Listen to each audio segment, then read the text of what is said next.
Wayahudi ni watu weusi na wana ngozi nyeusi kama mimi na wewe. Yule Yesu Kristo ambaye unamsikia sio yule mzungu ambaye yule jamaa mnayemuona. Kajamaa kagoigoi dhaifu eti ni Yesu. Yesu anaweza kawa vile. Yesu mwenyewe kabisa original. Alikuwa mtu mweusi. Alikuwa na ngozi nyeusi kabisa. Hiyo ni kwa mujibu wa Biblia. Naweza kukupa ushahidi kabisa wa kibiblia wa kukuonyesha kwamba Wayahudi ni watu weusi. Ndio maana hata tabia zao ni kama tabia za Watanzania. Ukiangalia Wayahudi, unajua Tanzania hapa, ukiongea kitu alafu ni Mtanzania mwenzao, kuelewi. Wanataka aongee Mr. Johnson, Rington, Trump ndio wanamuelewa. Kama ambavyo ulikuwa unaona kwenye vitabu, walikuwa hawamuelewi Yesu, wanaona huyu si mtoto wa mtaa huyu, kachanganyikiwa huyu, kapagawa. Wakamwambia na mapepo. Kwa kuwa nini? Anawaambia mambo na wanamjua. Sawa? Sasa kwanza yani hata wewe mwenyewe ukiangalia tabia za wale watu ambazo zimeandikwa kwenye vitabu vya dini, ukiangalia na tabia za Watanzania, unaona Yesu alikuwa Mtanzania. Hii ni kwa ushahidi, kwa sababu nikupe labda mfano mwingine. Vitabu vya dini vinasema Yesu Kristo alitoka Uyahudi akakimbilia Misri. Misri ni kwa Afrika. Alikimbia Misri kufanyaje? Kujificha. Sasa mzungu anaweza katoka Marekani kuja kujificha Afrika pasi julikani? Lazima utamjua. Lakini Yesu hawakumjua kwa sababu alikuja kwa Afrika huko, kwa Afrika wenzake. Hawa Wayahudi ambao mnawaona sasa hivi. Ndio maana sasa hivi unakuta Mtanzania anakaa anapiga kelele. Oh! Wayahudi wanapigwa. Oh, ndugu zetu. Wayahudi ndugu zako. Kabisa bila aibu. Kongo ndugu zako wanauliwa kila siku hapo. Watu hawaoni.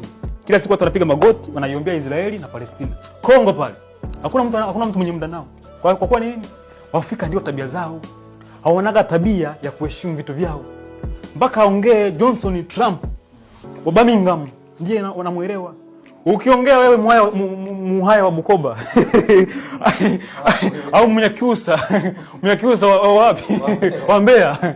Wanaona huyu muhuni huyu. Kwa hiyo hii ni hizi ni tabia ambazo unaona kabisa ni Waafrika. Twende sasa kisayansi.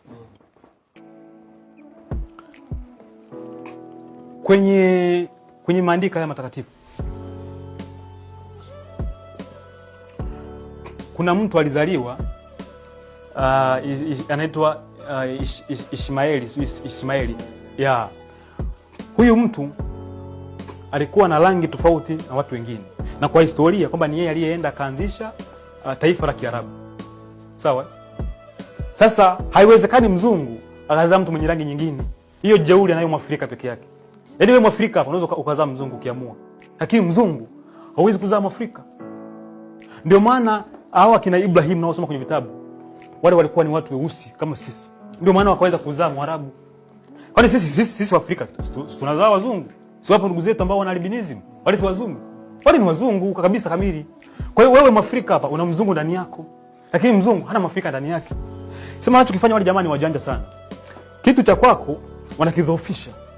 Ndio maana kwa mfano Tanzania hapa unaambiwa zile pombe sio za Kichaga, zile Rubisi, Bukoba zile. Unaambiwa zile hazifai.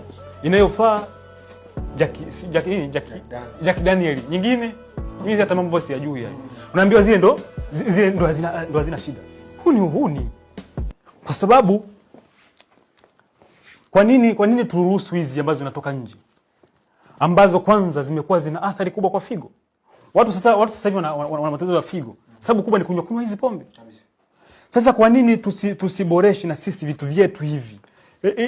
Hii pombe ambayo mnaona ni mbaya, kwa nini tusitengeneze katika namna ambayo ule ubaya tukauondoa, ubaki ule uzuri tuitengeneze katika viwango vinavyostahili. Halafu tutumie. Watu ambao wanataka kutumia watumie.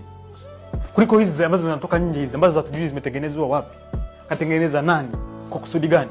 Je, kama mtu anataka kuleta shida kwenye nchi, si atumie hivyo vitu? Kwa hiyo watu wa Afrika tuna tatizo kidogo la kufikiri na kuwaza na kutenda mambo.